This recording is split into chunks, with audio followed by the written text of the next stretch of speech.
lo que es la verificación de un juicio, para los cuales tenemos las siguientes personas que participarán dando sus respectivas recomendaciones y conclusiones al siguiente caso. Juicio de proceso 09-359-2020, 02-417, en los cuales intervienen las personas Aquieta Vega, Gladys Jimena, Carvajal Bustos, Gloria Elizabeth, Garay Baño, Andrea Paulina, Malucín Recalde, Luis Miguel, Mena Enrique, Nancy Patricia. Se ha visto la necesidad de realizar el siguiente proceso, el mismo que está de acuerdo a la Unidad Judicial de Trabajo con sede en el Cantón Guayaquil, para los cuales tenemos las siguientes personas que tienen referente a la demanda. Bueno, vamos a continuar con el caso planteado.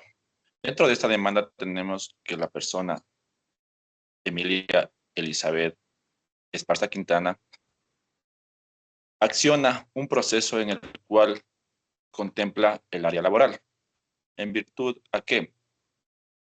En virtud a que manifiesta que fue despedida mediante una forma no lícita, como lo argumenta. ¿En qué sentido? En que, como tal, tenía bajo el contexto del tema del COVID-19, existió los parámetros que no teníamos relación laboral virtual, solamente de forma virtual. Como tal, obviamente en ese sentido, las empresas, corporaciones, industrias comenzaban a accionarse laboralmente. Manifiesta la parte accionante que con fecha 10 de junio de 2020 procede con una llamada a la empresa Royaltex, en la cual únicamente le comunican que cesa de funciones o ya no necesitan de su contingente laboral. En este contexto, se relaciona o su relación laboral concluye mediante la firma de un documento que manifiesta que desconocía de su proceder, para posteriormente relacionar lo que fue una renuncia voluntaria que le hicieron firmar bajo el desconocimiento de ella. En cuanto a la parte accionada, es decir, la parte demandada, Royaltex señala que esto fue un cese de funciones laborales que se realizó la firma de mutuo acuerdo.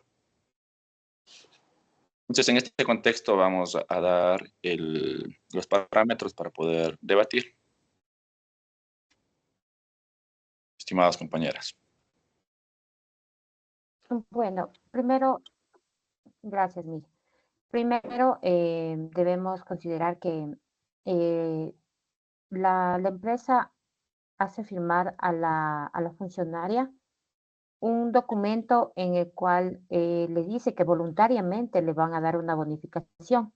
Muchas veces a los trabajadores del desconocimiento de ley y hace que creamos en la buena voluntad de nuestros empleadores.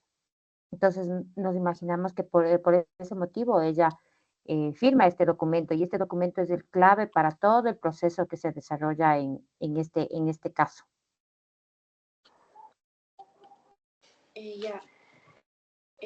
Bueno, muy buenas tardes con todos.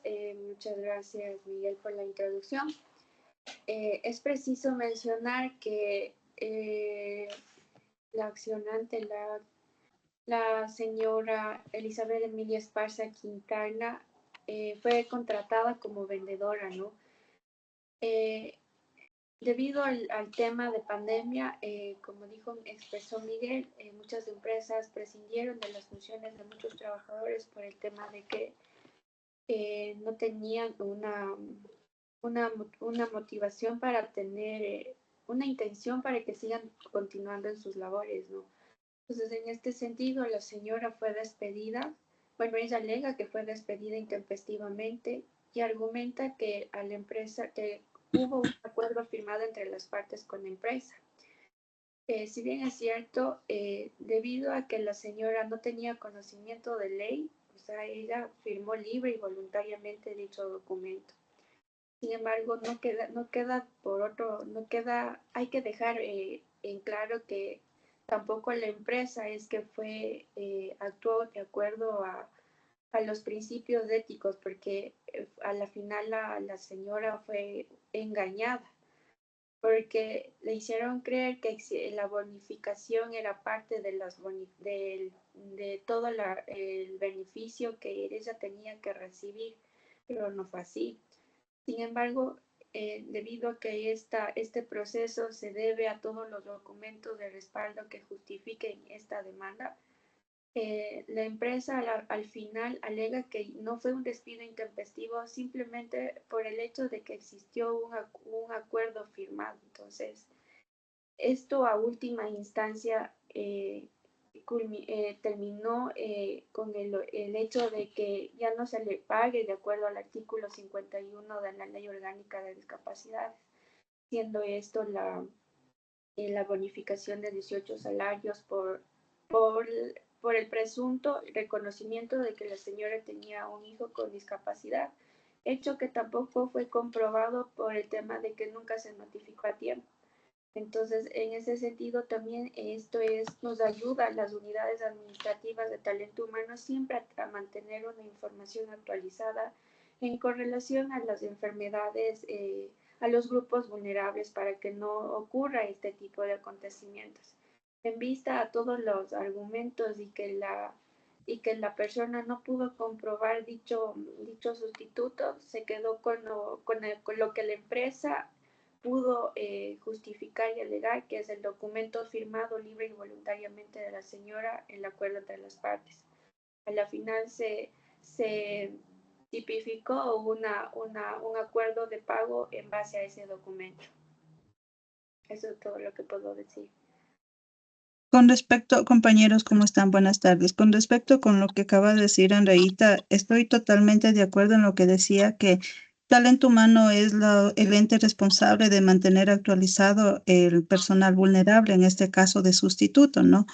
Pero también hay que tomar en consideración que es responsabilidad de cada uno de los empleadores, de los empleados, en dotar esta información, tomando en consideración que cuando se hace una inducción, a las personas se les menciona todo este tipo de casos. Sin embargo, la señora también ahí, a más del desconocimiento que dice que firmó un documento que no estaba de acuerdo, también tuvo un desconocimiento en decir que, en no notificar que ella fue vulnerable.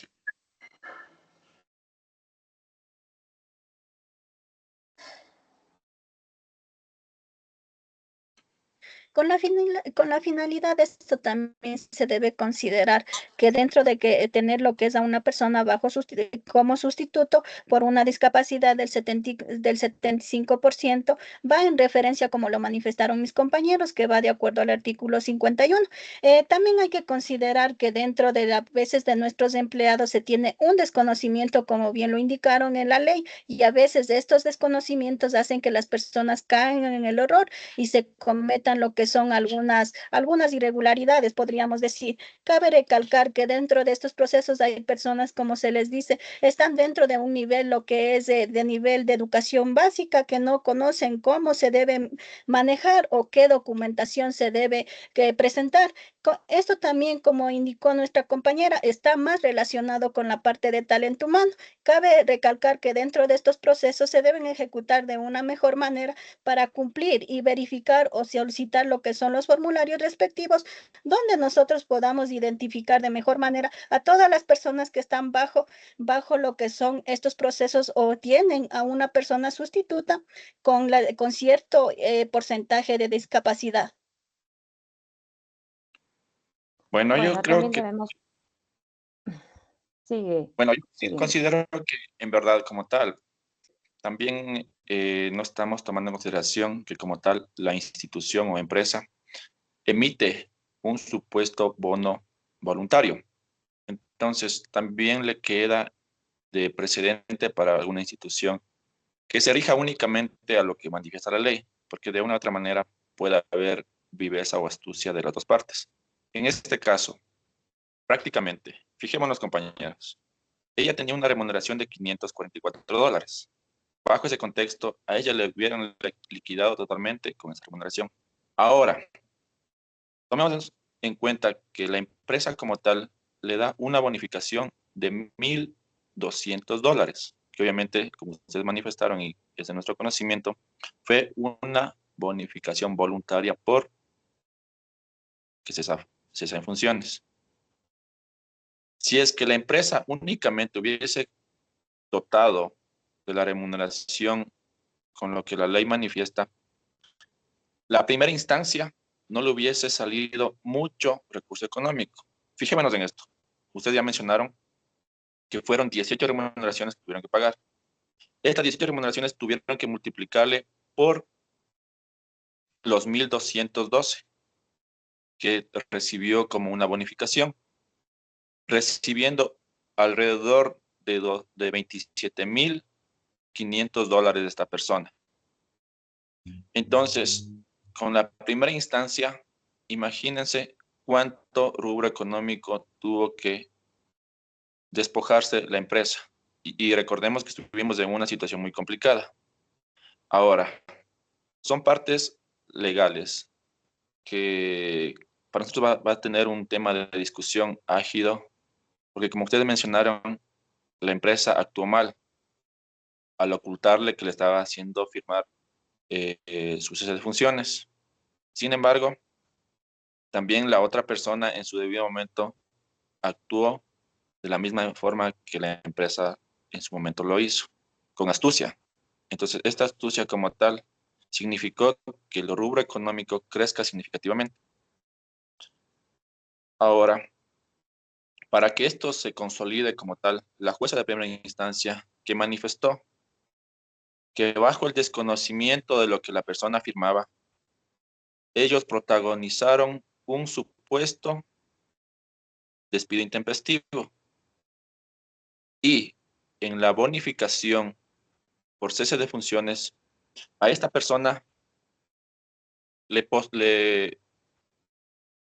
tuvieron sin acceso dentro del documento. El documento reza que el documento manifestaba que es una bonificación en lo posterior que no tendrá reclamos.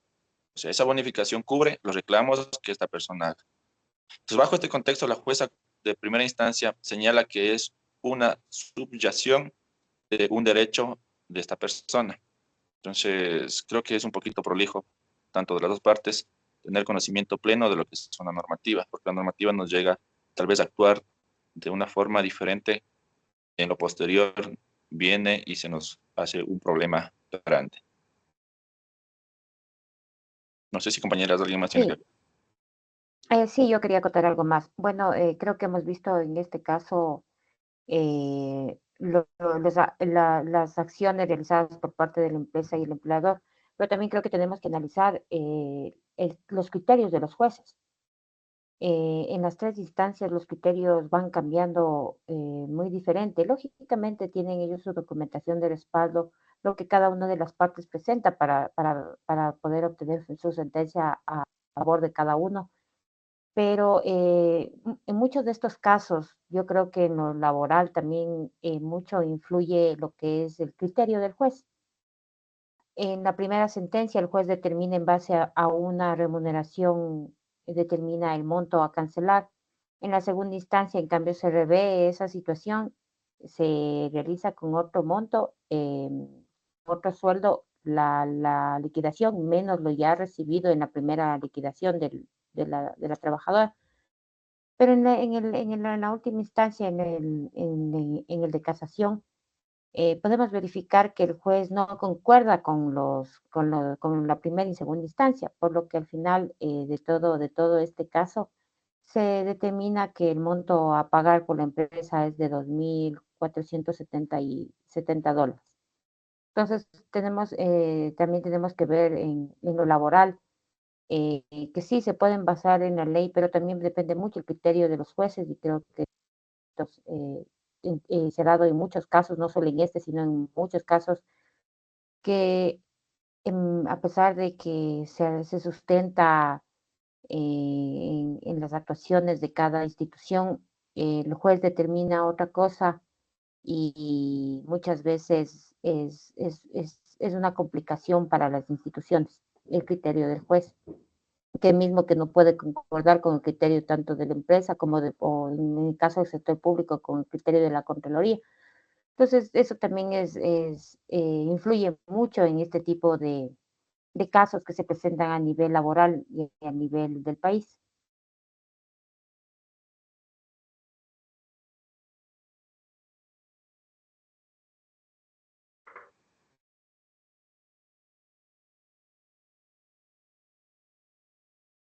André, me parece que tienes el micrófono apagado. Muchas gracias. Bueno, quería acotar también a la vez que en el proceso se pudo evidenciar que las dos partes tuvieron un acto de mala fe, tanto la empresa como la trabajadora, porque a la final los dos querían obtener ventajas indebidas de acuerdo a este proceso. Pienso que los dos evadieron responsabilidades y muchas de las veces también manipularon la información, que eso también se podría haber tomado en consideración dentro del juicio, porque no, no tanto la empresa como el trabajador se podrían decir que no fueron éticos a la final.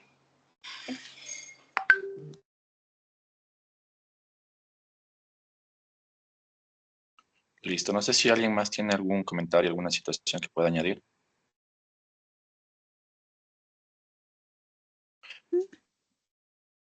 Bueno, creo que queda claro y establecido que nuestra recomendación figura únicamente de solventarnos a lo que rige la normativa.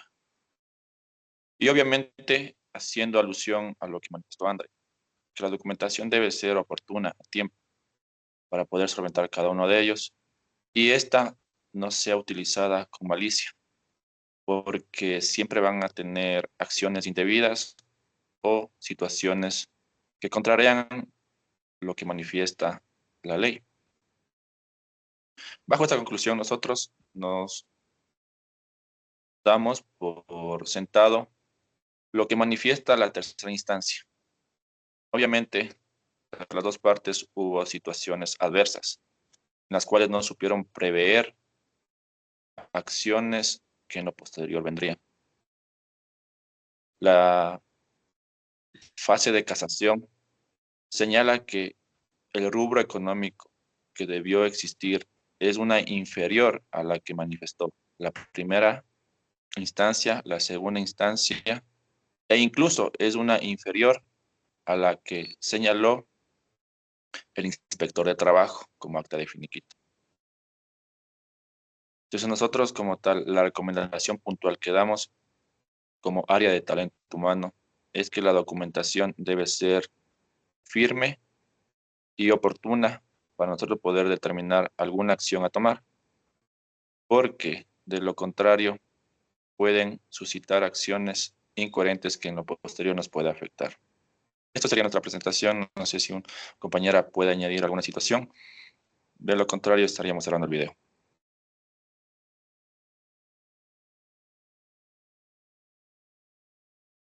Listo. Estimado docente, esta ha sido nuestra presentación. Un gusto el poder compartir con ustedes. Sus criterios son muy amplios y de mucho valor. Espero la docente también lo sepa valorar esa situación, obviamente nosotros desde el punto de vista de talento humano. Muchas gracias. Gracias también. Gracias a todos.